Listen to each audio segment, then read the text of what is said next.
Friday night. Breaking down all the acts, including the game of the week. Watch Myra, John, and Kevin.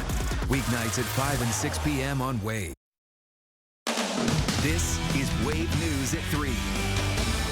Thanks for joining us on Wave News at 3. I'm Jolles in for Myra Ansari. Still no tentative agreement met in the ongoing strike for United Auto Workers against the big three automakers Ford, GM, and Stellantis. But UAW officials believe they're making progress. UAW workers are in their 4th week on the picket line in select plants across the country. And just minutes ago, UAW President Shawn Fain gave an update on the ongoing negotiations happening between them and the automakers. Fain believes the strike is working. He cited the fact that they went from receiving a 9% pay increase offer to a now 23% offer from Ford and 20% offers from GM and Stellantis. We are winning. We are making progress, and we are headed in the right direction. And what has moved the needle is our willingness to take action, to be flexible, to be aggressive when we have to, and to be strategic.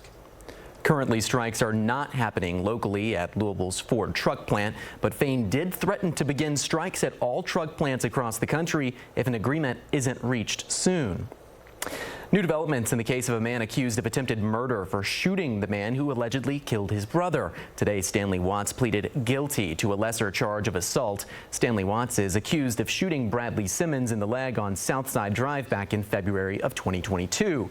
That shooting happened the month after police say Simmons shot and killed Watts' brother, Stanley Watts, in Bullitt County. In court today, prosecutors agreed to drop the attempted murder charge against Watts, agreeing Watts didn't shoot to kill Simmons. Instead, he pleaded guilty to possession of a firearm by a convicted felon and second-degree assault. He was sentenced to 1 year for both counts to be served concurrently, but the sentence was conditionally discharged for 6 months. That means as long as he stays clean for the next 6 months, he won't have to serve any prison time at all. Now to Oldham County, where one person is in the hospital with severe burns after a boat exploded at a marina. It happened in the Cardinal Harbor area this morning. Officials say a person was working on a catamaran when an explosion happened. The victim was able to get off the boat and was taken to U of L Hospital. Crews worked to put the fire out this morning. They say 200 gallons of fuel burned. The biggest issue here is because of all the fuel in the different boats and the fuel storage they have, communication, so we're protecting those exposures first once we made sure that there was nobody in danger because he was already out. So that's really the risk is, it's spreading to that fuel contaminant. North Oldham's fire chief says it's still not clear what caused the explosion. We'll keep you updated as we learn more. All right, let's get to that beautiful fall weather forecast today. It's beautiful outside, almost perfect, Brian, but rest of the week looking a little bit colder, a little bit windier, right? Yeah, that's the storyline really for the weekend. You're exactly right. But today, absolutely perfect outside. 70s, a lot of blue sky, and look at the line. I think that's the apple cider line, I believe, there at Huber's Orchard and Winery. But it's been busy all day. Everyone taking advantage of a really nice setup to head up there to Starlight, Indiana. But no matter what your plans are, where they take you across Wave Country, the weather is fantastic for the next few hours especially. We got 76 right now into Louisville, 74 at Fort Knox, 73 into E-Town. Nice little breeze outside, and as you can see, hardly a cloud in the sky across Indiana or Kentucky. But you head to the northwest. This is where our next front is already showing up across very close to Chicago, in fact. Already wound up down to about, say, northwest of St. Louis. Not a lot of moisture with this, just a narrow band of clouds, maybe a few sprinkles. More importantly, though, the wind is really going to ramp up. This is slated to arrive sometime around the 10 to 11 o'clock hour. We should see it move in. The wind will jump up to about 30 miles per hour when that happens. And more importantly, that will then begin to usher in some much colder weather as we head into the overnight hours. But the next few hours will be in the 70s. Again, after 10, 11 o'clock tonight, windy and turning colder. Much more on the entire weekend setup in more detail coming up in a few more minutes, Ward. All right, Brian, we'll see you in a bit. House Republicans return to work today as candidates for House Speaker look to secure votes. But while the GOP focuses on finding a new House leader, the Biden administration is facing backlash for its latest action on immigration. NBC's Bree Jackson is in Washington with the details. As migrants continue to pour across the southern border, In an unexpected move, the Biden administration announced it's waiving 26 federal laws in order to build more border wall in South Texas. The president insists his administration is required by law to spend money Congress allocated during the Trump administration. I tried to get them to reappropriate, to redirect that money.